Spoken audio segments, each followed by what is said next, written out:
ফিলিস্তিনের অবরুদ্ধ ভূখণ্ড গাজায় ভয়াবহ হামলা চালিয়েছে ইসরায়েলি সেনাবাহিনী।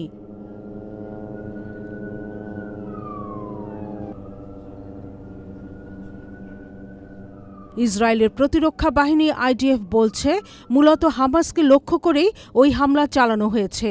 এই ঈদে জামা জুতো অ্যাকসেসরিজের ডিসকাউন্ট।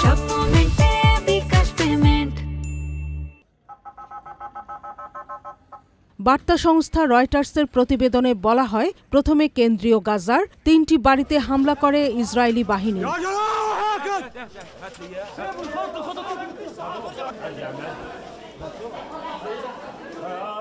এছাড়া রাফা ও খান ইউনিসেও হামলা চালিয়েছে ইসরায়েল। খান ইউনিসে হামলায় ট্যাঙ্ক ব্যবহার করেছে ইসরায়েল।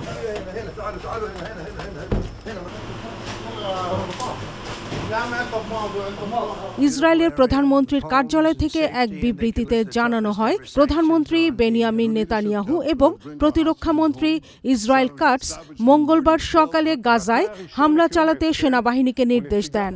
সেই সঙ্গে জিম্মিদের মুক্তি না দেওয়ার জন্য হামাসকে দায়ী করেছেন তারা।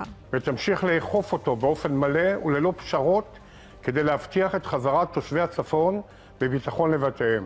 Hamas and Iran's other terrorist proxies, and we starved them like they had never seen before. Resources and support disappeared for them. I recognized Israel's capital, opened the American embassy in Jerusalem, and got it built, by the way. Iran and its henchmen in the Middle East were absolutely ecstatic. Haniya praised the massacre.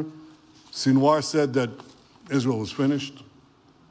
Nasrallah boasted that Israel was, here's what he said, is feeble as a spider's web. In Gaza, Israel has 3 goals: destroy Hamas's military and governing capabilities, secure the release of all of our hostages, and ensure that Gaza never again poses a threat to Israel. I believe, Mr. President, that your willingness to puncture conventional thinking that has failed time and time and time again, your willingness to think outside the box with fresh ideas will help us achieve all these goals. And I've seen you do this many times. Hello, everybody. White হাউসের press secretary Karoline Leavitt বলেছেন, ট্রাম্পের কথা না শুনলে Hamas, Hezbollah, হুতি ও ইরানকে চরম মূল্য দিতে হবে। These are ongoing talks and discussions. I am not going to detail them here. There are American lives at stake. I would defer you to the Department of State for further details, but I'm not going to get into those talks here. এ বছর 19 জানুয়ারি হামাসের সঙ্গে যুদ্ধবিরতি শুরু হওয়ার পর থেকে গাজায় এটি ইসরায়েলের সবচেয়ে বড় হামলা। Sudipta Mahmud, channel I.